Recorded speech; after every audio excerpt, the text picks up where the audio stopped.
Bonjour à toutes et à tous, bienvenue sur cette nouvelle interview reconversion. Aujourd'hui, j'accueille Sandrine, qui est, une amie de master, avec moi, enfin qui était avec moi en master. Donc Sandrine, elle a un parcours, assez atypique et je suis très, très contente de l'interviewer aujourd'hui. Elle est passée par, la pharmacie, elle était pharmacienne. Ensuite, elle s'est reconvertie une première fois pour faire du marketing et elle est désormais actrice, et elle vit maintenant à Londres. Ça va être vraiment un parcours passionnant. Donc merci à toi Sandrine d'avoir accepté mon invitation Avec et plaisir, Marianne. je vais, te poser une première question qui est toujours la première question qui est: est-ce que tu peux te présenter, et nous dire qui tu es? Tout à fait. Alors, je m'appelle Sandrine, comme tu l'as dit, j'ai 33 ans et je suis française. Alors, je viens d'une famille, où on croit en l'éducation, les diplômes et c'est pour ça que j'ai commencé à faire mes études, en pharmacie et à devenir pharmacien. Quoi te dire d'autre? Ben, écoute, par rapport à moi, ma personne, je suis quelqu'un qui aime beaucoup voyager, qui a toujours aimé l'art, hem et qui a toujours aimé lire et faire rire. C'est une bonne présentation. Alors du coup, si tu veux bien, on va parler un petit peu de ton parcours. Est-ce que tu peux nous expliquer déjà dans un premier temps les premières grandes étapes de ta vie professionnelle depuis que tu travailles? Oui. Alors, j'ai toujours été une bonne élève et j'ai toujours été quelqu'un de curieux et qui a toujours aimé les sciences. Donc quand j'étais au lycée, je ne savais pas très bien quoi choisir, on va dire. J'ai eu mon bac avec mention et en écoutant mes profs, ils me disaient: «Écoute, par rapport à ce que tu as comme capacité, bah, tu pourrais faire des études de santé». Alors du coup, j'ai regardé un petit peu. La médecine, ça ne me parlait pas du tout parce que l'idée de, si tu me permets l'expression, de couper dans des gens en devenant, ou chirurgien ou vraiment parce qu'il y a toujours un côté où on touche à l'humain avec un scalpel, hein, dans le parcours, de formation de la médecine. C'est quelque chose qui, moi, m'effraie beaucoup. Donc ça, c'était vraiment pas pour moi et j'ai toujours aimé la chimie. Donc pour moi, la pharmacie, c'est venu assez naturellement comme, étant la meilleure solution, à l'époque. Donc du coup, je me suis dit: «Bon, bah, OK, bah, on va tenter ça, sans réfléchir plus que ça» et j'ai commencé des études de pharmacie. J'ai pas très bien réussi les premières années, quand j'ai commencé, il y avait encore un concours, d'entrée, uniquement les pharmaciens et j'ai normalement, tu as 2 chances. J'ai échoué les 2 fois. Hem, Normalement, il y a pas de troisième chance, mais à cette époque, malheureusement, j'ai perdu mon père et ça a été très, très, très difficile, comme on peut l'imaginer, de voilà, comme dit, d'étudier et d'être concentré. Je cherche pas d'excuses, mais tout simplement, cette tragédie, eh bien, m'a amenée à demander à la doyenne de la faculté de me donner une dernière chance, de passer ce concours. Donc, j'ai pu faire une troisième première année de pharmacie et là, ben, voilà, comme dit, j'ai réussi et j'ai continué, j'ai eu mon diplôme. Donc j'ai suivi le cursus normal, pharmacien d'officine et au cours des stages, j'avais quand même une petite voix qui me disait: «Tu es sûre que c'est vraiment pour toi ça?»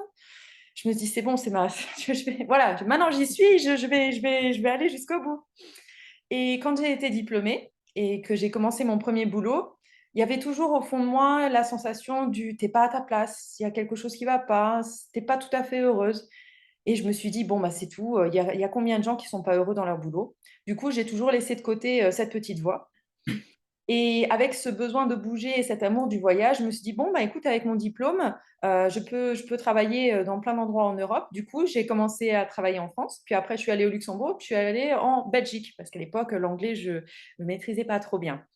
Donc voilà, donc après ces 3 pays, je me suis dit: ça va vraiment pas, je peux vraiment pas. Je peux plus continuer. Vraiment, je pouvais plus continuer. Du coup, eh bien, je me suis dit: «Avec un diplôme de pharmacien, qu'est-ce que je peux faire, d'utile?» parce que j'avais toujours cette idée qu'il fallait que j'utilise mon diplôme, tu vois? J'ai passé tellement de temps à étudier que je me dis: «Je vais pas le mettre aux oubliettes». Donc, eh bien, c'est comme ça que, j'ai pensé à un master en marketing pour, utiliser mon expérience terrain et la mettre dans l'industrie de la pharmacie. C'est là qu'on s'est rencontrés, à l'EM Lyon et malheureusement, à mon grand désarroi, c'était pas encore la bonne solution. Mais le problème, c'est que, eh bien, l'EM Lyon, c'est pas gratuit, hein, c'est plusieurs, dizaines de milliers d'euros. Et forcément, c'est un crédit étudiant, et c'est encore de l'investissement. Donc, eh bien, avec le diplôme en poche, quand j'étais à la fin de mon stage de fin d'année, j'étais vraiment désespérée parce que je me dis: «J'ai fait que des mauvais choix professionnels pour l'instant et je voyais pas d'issue». Vraiment, je me disais: «Je peux pas faire ça non plus, c'est juste pas possible». J'avais plein de diplômes et il y avait rien qui me plaisait et je me voyais pas faire ça. Je me sentais morte à l'intérieur pour vraiment être franche. Mmh. Alors je me suis dit: «Bon, super, qu'est-ce qu'on va faire?» On a 2 super diplômes. Alors tu vois, le CV, il était magnifique, hein, tu vois? Tu as un doctorat en pharmacie, waouh, ça sonne bien et tu as un master en marketing de l'EM Lyon. Purée, c'est trop génial, quoi. L'EM Lyon, quoi, tu vois? C'est du haut level et dans tout ça, ben, derrière les jolis titres, il y avait, Sandrine qui était en mode panique parce qu'elle savait pas quoi faire, elle était malheureuse et elle a décidé de se dire: «Bon, eh ben, pourquoi ne pas aller pour ce que j'ai toujours aimé faire? Depuis que je suis petite, ce que j'adore, c'est raconter des histoires, faire rire les gens, jouer l'actrice, être sur, les planches et aussi fou que ça puisse paraître, ben, c'est ce que j'ai fait.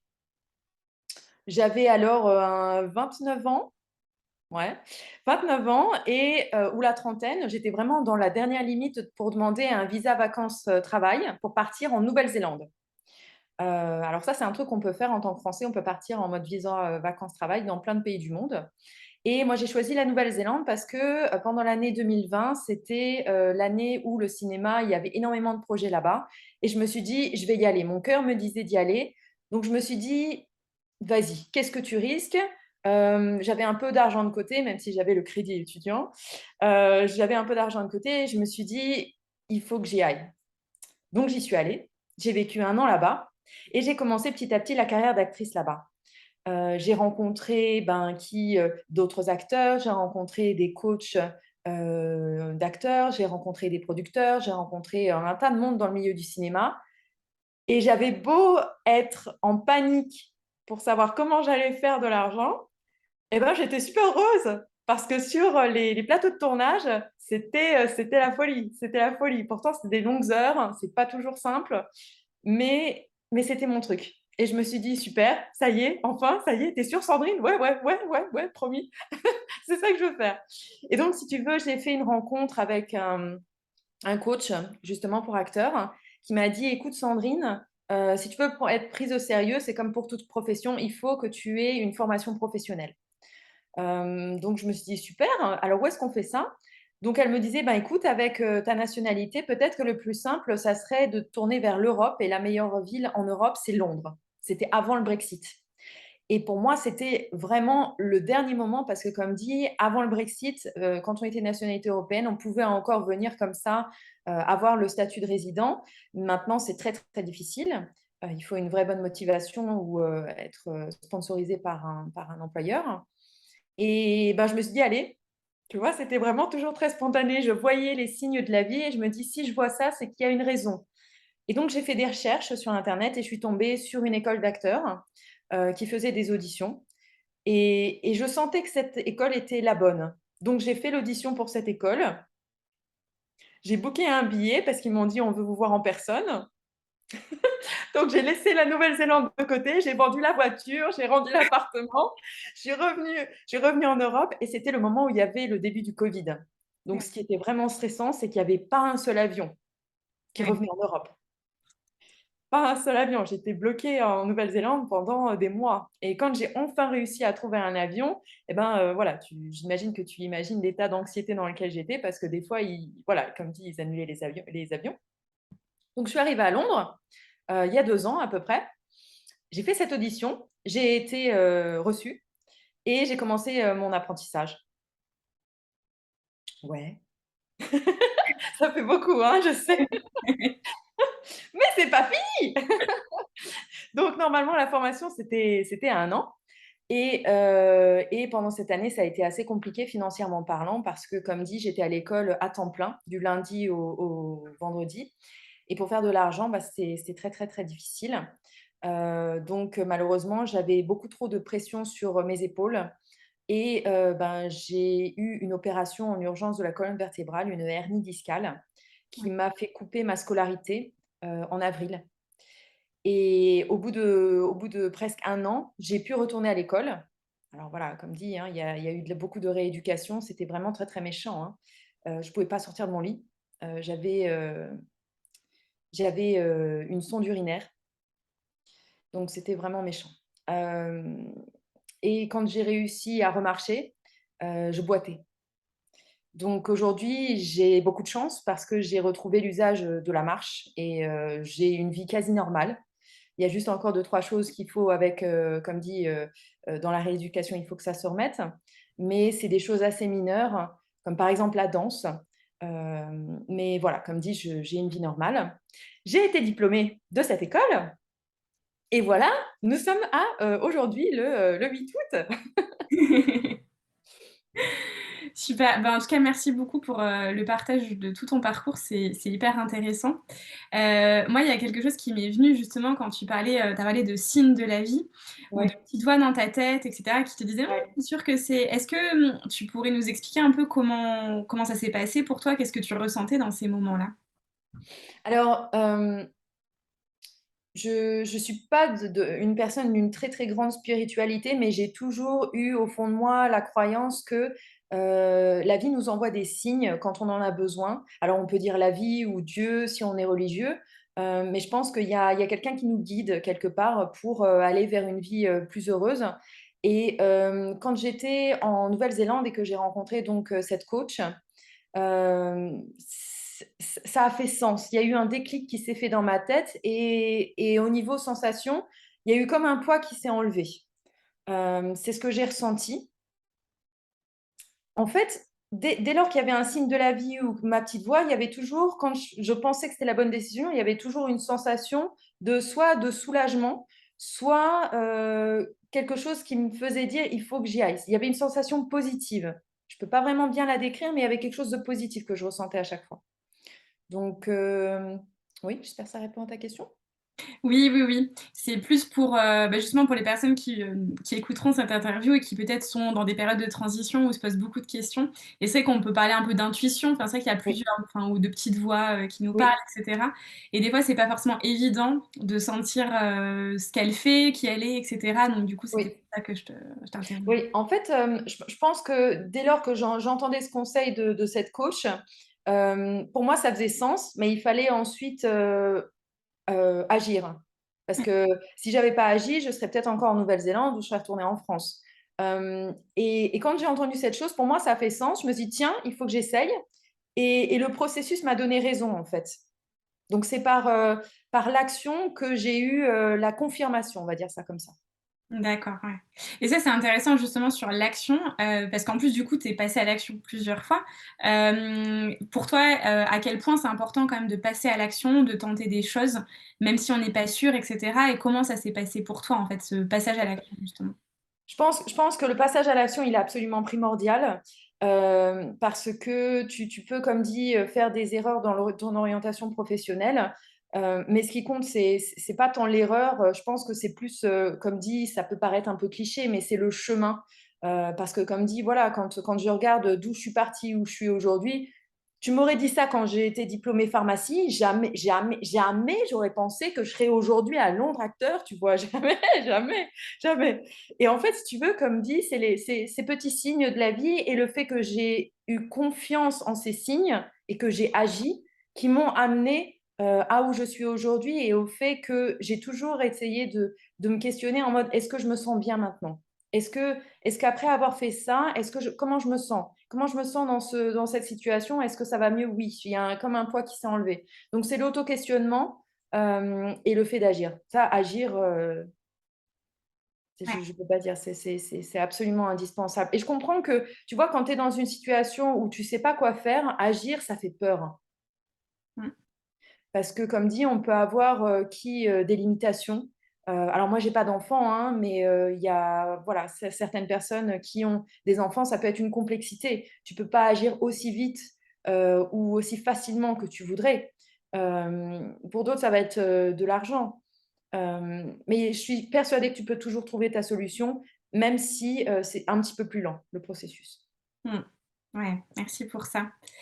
Alors justement, petite question, comment est-ce que tu te sens aujourd'hui dans ta vie, face à toi-même, on va dire, versus, tu vois, bah, par exemple, après l'EM Lyon, quand tu t'es rendu compte qu'en fait le marketing c'était pas pour toi, ou même quand tu étais en fait en pharmacie où tu t'es rendu compte que c'était plus possible? Ce serait intéressant, je sais pas si tu te souviens de comment tu te sentais à cette Si, époque-là? si, je m'en souviens très bien. Je m'en souviens très bien parce que c'était tellement net que j'étais pas loin d'exploser, on va dire. Alors, je pense que c'était assez similaire après la pharmacie, après mon choix de passer à l'EM Lyon et passer à l'EM Lyon et partir en Nouvelle-Zélande. Il y avait une sensation de vide qui était quasi de l'ordre de la noirceur. Il n'y avait pas de déprime en tant que telle, mais je me sentais perdue. Ouais, Et je me sentais pas heureuse du tout. Il y avait comme un espèce de masque que je mettais tous les jours pour me dire ça va, ça va, ça va. Et au fond de moi, il y avait ce vide à me dire pourquoi je me lève le matin? Sérieux? J'en ai rien à faire de faire ça. Donc ça, c'était vraiment flagrant.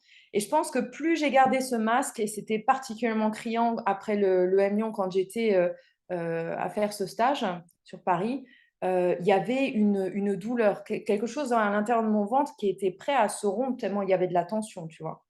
ouais. Euh, alors après, ma nature fait que j'ai tendance à intérioriser et à ne rien montrer. Mais voilà, j'étais arrivée à un point où j'avais l'impression que j'allais exploser, quoi. Donc je me suis dit, il faut vraiment que je fasse quelque chose. C'est mon corps qui m'a poussée à l'action quelque part. Et quand j'ai été voilà, dans cette école d'acteurs, il y a toujours du moins bien et du bien, hein, mais il y a des moments où je me dis, voilà, c'est pour ça que je fais ça. Il y a des moments comme, comment est-ce qu'on dit, une épiphanie. Et tu sens à l'intérieur de toi, enfin, moi, je le place au niveau du cœur, tu sens que c'est ça que tu veux faire. Il y a un truc qui te dit, ouais, ouais, c'est vraiment ça que j'aime. J'ai envie de faire ça. Même si je suis pas payée, je m'en fous. Je veux faire ça. Je veux faire ça de ma vie, c'est tout. Ouais. Non, c'est sûr, c'est hyper, hyper intéressant d'avoir justement ces 2 points de vue et de montrer en fait que c'est pas parce que tu passes par un état où tu es pas bien aussi à un moment donné, que tu peux pas rebondir et retrouver de la joie vraiment dans ton projet professionnel et j'ai envie de dire dans ton projet de vie tout court en fait, parce Ouais. que souvent tout est intrinsèquement lié quoi, mais Tout à fait, tout à fait. Alors, comme dit, moi, j'ai eu la chance quelque part que j'avais pas de complexité. Enfin, complexité, on s'entend, hein, qu'on voit pas comme négatif le fait d'avoir des enfants ou d'être marié. Moi, à ce moment-là, j'étais célibataire, donc comme dit, j'avais toute liberté d'agir très rapidement, et c'est ce qui a aidé beaucoup la rapidité du processus. Euh, mais quelque part, j'avais pas d'enfant, j'avais pas de compagnon de vie. Mais j'ai dû tout faire tout seul, toute seule. Donc ça, c'est le côté un peu plus négatif. Mais quelque part, ça m'a pas mal forgé et ça m'a aidé à me construire aujourd'hui. Donc j'en veux à personne, évidemment. J'avais ma famille qui était là pour me soutenir, mais ça m'a aidé dans la rapidité de l'action, ça c'est clair. ouais, c'est sûr. Justement, ça me fait, penser à une question. C'est vrai que sur le soutien des proches et cetera, notamment des fois quand on change de vie et là, en plus, pour toi, c'était un peu quand même le grand écart, de et puis, tu vois, le côté devenir actrice, c'est un peu beaucoup de gens ont ce rêve-là, mais peu de personnes passent à l'action, c'est le cas de le dire. Et justement, t ta famille, quel rôle elle a eu là-dessus de soutien? Est-ce qu'elle t'a soutenue? Au contraire, pas tellement? Est-ce que tes choix ont été compris par et puis même tes amis et cetera? Alors, ce qui est drôle, c'est que j'avais une idée de ce que je pensais qu'ils allaient me dire.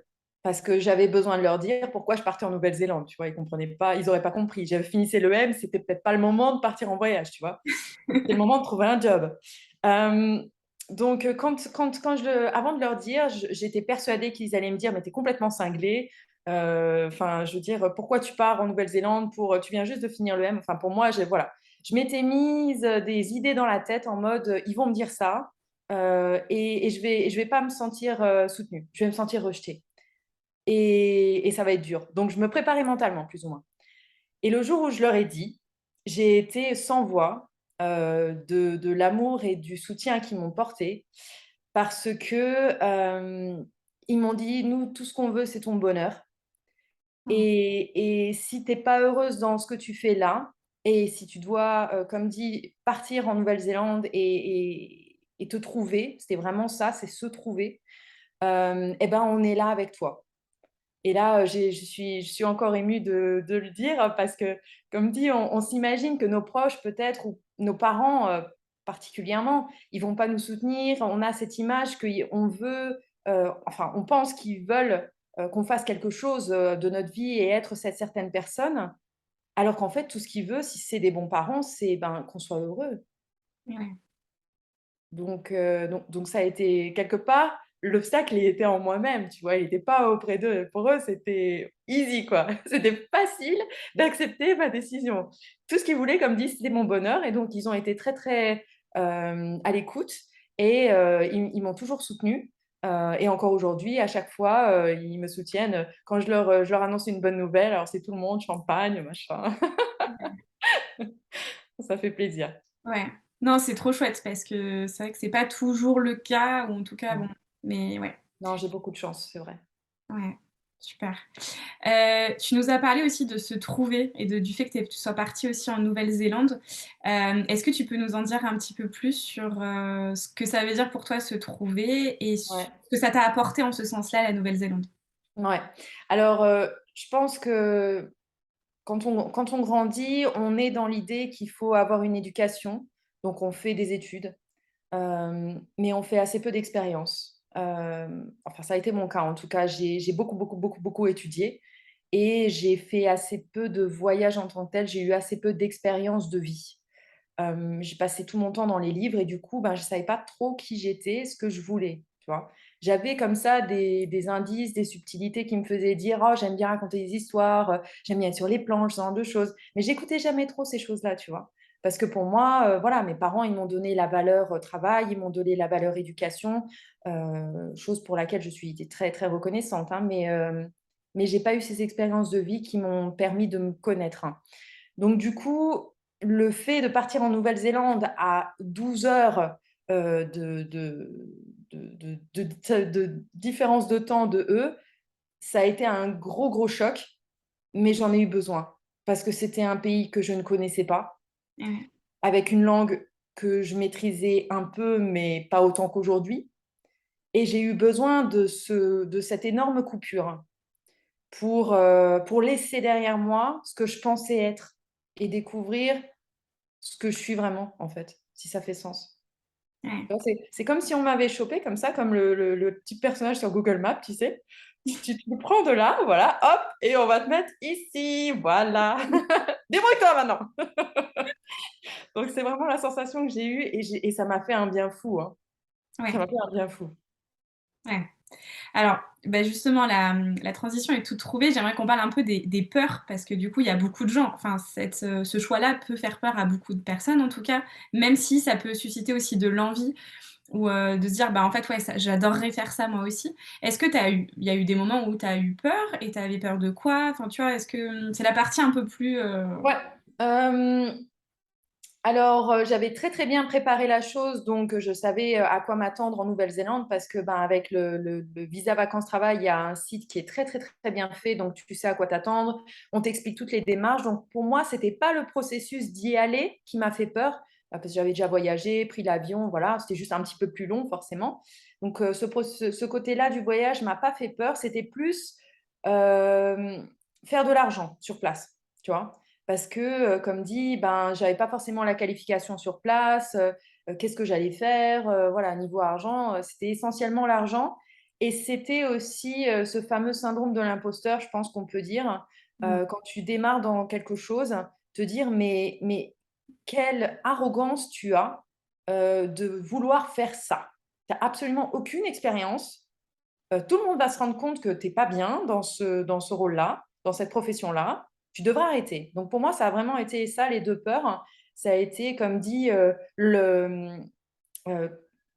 l'audace, désolée, je cherche des fois un petit peu mes mots, hein, l'audace de dire: «Hey, je voudrais faire partie du monde du cinéma. J'ai pas d'expérience, mais j'ai envie». Donc ça a été voilà mes 2 peurs. ouais.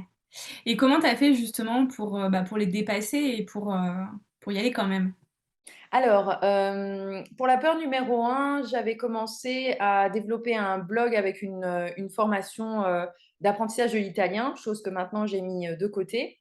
Ça m'a aidé un petit peu. Et pour la peur numéro 2, et ben, je me suis dit: «Est-ce que tu veux vraiment ça ou pas?» Parce que tu vois, je pense que tu as un moment où la peur, c'est une chose, mais l'envie de faire quelque chose, ça doit être plus grand que la peur. Et c'est ce qui s'est passé pour moi, c'est j'avais tellement envie de faire ça que la peur, elle a fini par disparaître. Elle Mmh. était toujours un petit peu là, hein, forcément, hein. Tu sais, c'est comme le petit ange, le petit démon là. Mmh. Et l'envie d'être dans ce monde-là, elle était plus forte. Du coup, la peur, ben, elle était un petit peu moins présente et l'envie était plus là. Du coup, je suis passée à l'action et plus je passais à l'action, moins la peur était là. Donc ça a été un engrenage positif. Ouais, c'est sûr. Mmh.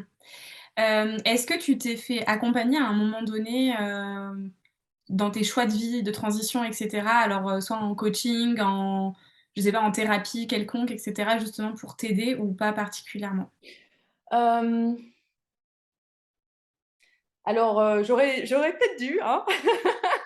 Ça m'aurait peut-être évité l'EM, hein, et voilà, comme dit le crédit étudiant. Mais non, pour le changement de profession, je n'ai pas eu de coaching. Par contre, pour le côté psychologique, ça a été vraiment les montagnes russes. Du coup, j'ai eu un petit peu d'aide parce que c'était vraiment, comme dit, compliqué. J'ai tout fait toute seule. Et j'avais des moments où j'étais vraiment angoissée. C'était vraiment pas simple. Parce que voilà, comme dit, qui les opérations chirurgicales que j'ai eues de mon dos, voilà, les soucis d'argent, machin, ben, moralement parlant, c'est pas simple. Donc, je me suis fait un petit peu aider pour le côté psychologique et ça m'a beaucoup aidé. Je pense qu'à refaire, j'aurais eu peut-être besoin d'un coaching pour la réorientation professionnelle parce que je me suis pas posé les bonnes questions avant l'EM, tu vois. Pour moi, les questions que je me suis posées avant l'EM, c'était qu'est-ce que je vais faire du diplôme de pharmacien? Et Alors oui. qu'aujourd'hui, j'en ai rien à cirer du diplôme de pharmacien, tu vois? C'était juste une perte de temps. Mmh. Donc, avoir quelqu'un qui me posait les bonnes questions, à ce moment-là, je pense que ça aurait été une vraie aide et ça aurait été, comme dit, ça m'aurait permis de ne pas avoir ce crédit étudiant bah, que je paye, hein, bien sûr, mais ouais, ça aurait été utile. Et oui, c'est sûr, ouais. Justement, des fois, tu sais, on dit que un peu toutes les étapes par lesquelles tu passes sont nécessaires pour t'aider à évoluer. Est-ce que ce passage de l'EM, pour toi, tu arrives à savoir qu'est-ce que tu as été foutre là-bas, en gros? Ou est-ce que pour toi, ça reste encore un grand mystère? Alors, bah écoute, l'EM, pour moi, comme dit, ça a été vraiment la fin de cette limite que tu as en France du diplôme, tu vois. Comme dit, je suis allée à l'EM parce que je voulais vraiment faire quelque chose de ce diplôme de pharmacien. Et à être à l'EM, je pense que ça m'a fait réaliser la stupidité de la situation. Parce que c'était complètement ridicule de continuer dans cette voie alors que j'étais pas du tout faite pour ça, tu vois. Les diplômes, les diplômes, les diplômes, les diplômes, les diplômes. C'était pas du tout pour moi. Donc, je pense que l'EM m'a fait réaliser que il fallait que je change de voie, tu vois. C'était non, c'est pas pour toi. Laisse tomber. L'EM, par contre, ça m'a fait réaliser une ou deux petites choses qui me sont utiles aujourd'hui dans le monde du cinéma. C'est le côté business du cinéma. J'imagine que tu te souviens encore de nos cours où on parlait des gatekeepers. Donc, les personnes où il faut leur parler leur discours, se mettre dans leurs chaussures pour passer au-delà de la barrière et aller à l'étape d'après. Et ben, c'est exactement ça dans le milieu du cinéma. C'est comprendre le côté business. Donc ça, merci de Lyon pour ça. Ouais. Oui, tu en ressors toujours, il y a toujours des apprentissages de toute façon. C'est ça. Ouais. OK et donc du coup là, quels sont un peu tes projets pour la suite et comment est-ce que tu te situes par rapport à tout ça? Et puis même peut-être c'est peut-être l'occasion aussi là dans cet échange de voir tout le chemin parcouru en fait depuis quelques années, Alors, écoute, j'ai une bonne nouvelle parce que j'ai été diplômée il y a 2 semaines maintenant et j'ai décroché un rôle principal dans un film. Bon, c'est une petite production, mais c'est un rôle principal dans un film, donc voilà, c'est sympa.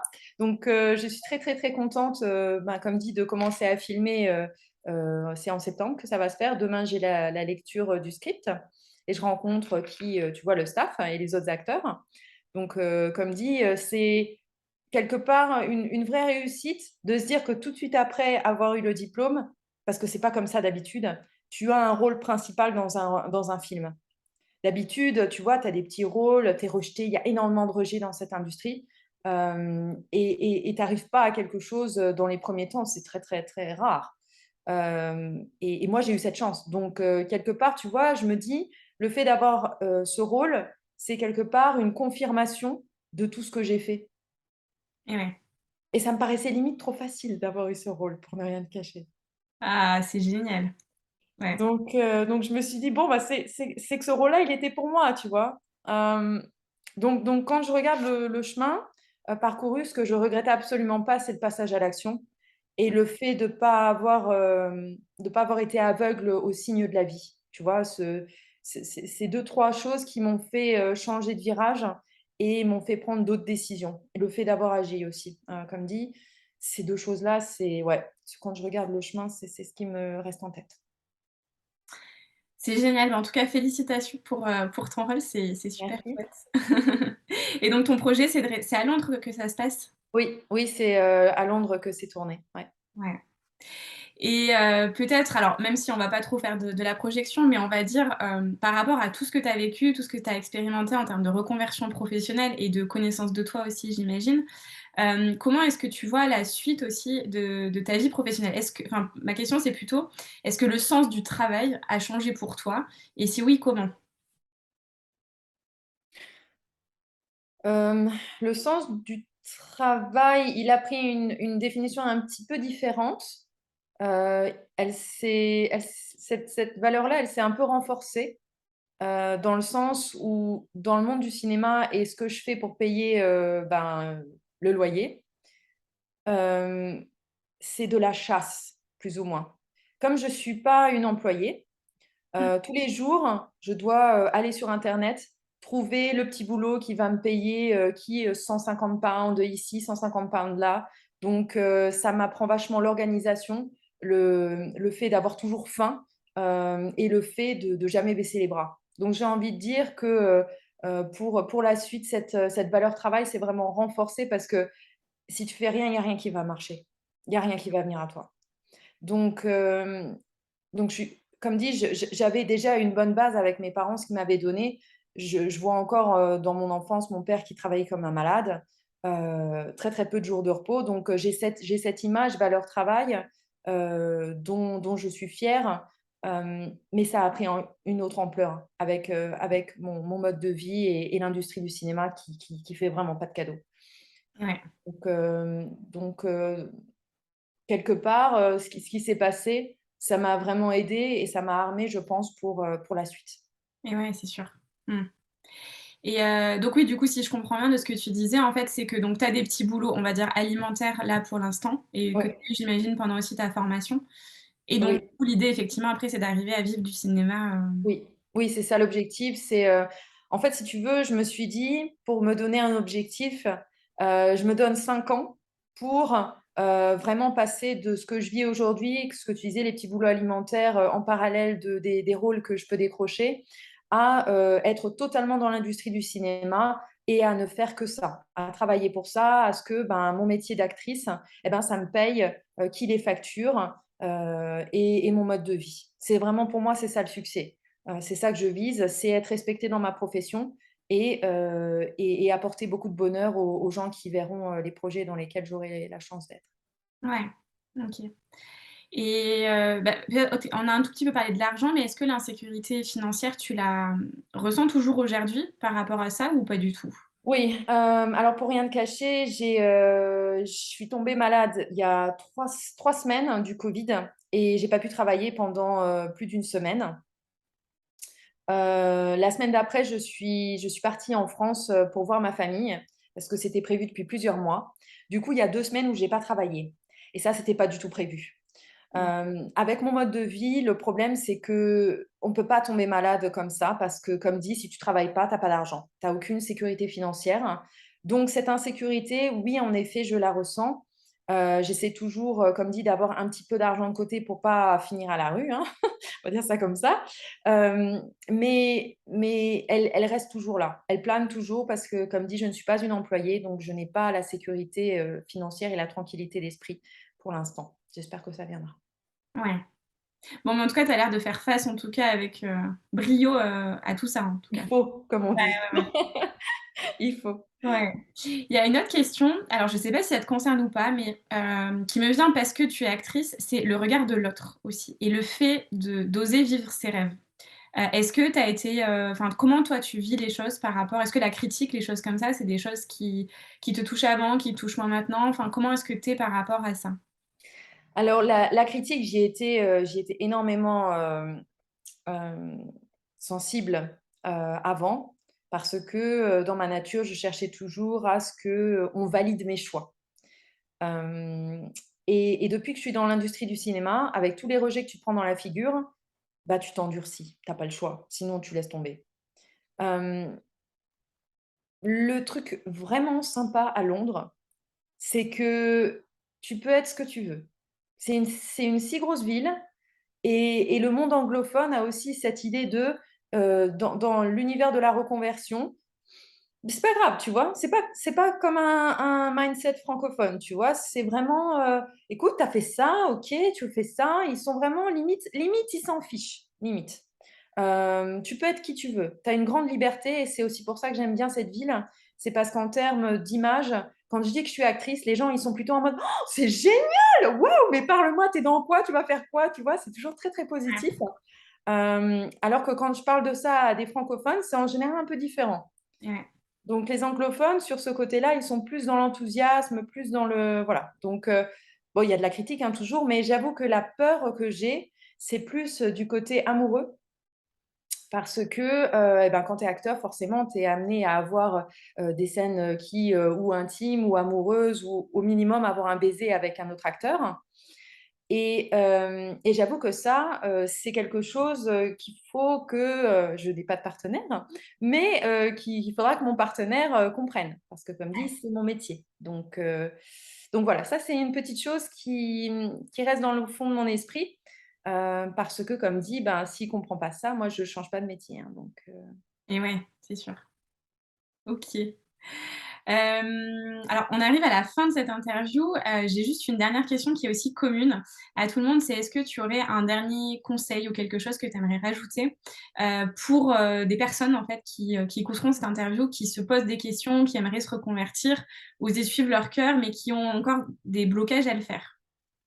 Ouais, alors, je pense qu'en effet, il faut mettre à plat sa situation, savoir, comme je disais, quelles sont les complexités qu'on a, dans sa vie, tant, un crédit que, qui dit, ou peut-être un divorce, des enfants, enfin bref, qu'est-ce qui ralentit le processus de reconversion, j'ai envie de dire. Mais il faut être à l'écoute, comme dit, de ces signaux de vie. Donc écouter son cœur à se dire, «Qu'est-ce que j'ai envie de faire?» et essayer des petites choses. Pas forcément faire tout de suite le revirement, professionnel, mais essayer. Si par exemple, je sais pas moi, il y a beaucoup de gens qui ont la passion de la cuisine, par exemple. Hem, pourquoi ne pas, faire un stage, dans une école, de cuisine? Tu vois? Genre par exemple, j'imagine que c'est possible de faire des ateliers de plusieurs jours, voire peut-être, d'aller, dans le monde professionnel, demander, s'intéresser. Le plus on est dans l'univers dans lequel on a envie d'aller, le mieux c'est parce que le mieux on comprend si on est vraiment fait pour ça. Mmh. Tu vois? Moi dans mon parcours, je sais que quand j'étais petite, j'adorais être sur les planches et cetera, mais tout au long de ma vie, j'ai jamais fait d'acting. Et la vie a amené comme ça des signes parce que je sais pas si tu te rappelles, mais à l'EM Lyon, il y a eu une fois, une équipe de tournage qui nous a filmés, pour, notre projet, c'était comment encore ce projet? Hem, tu te souviens pas?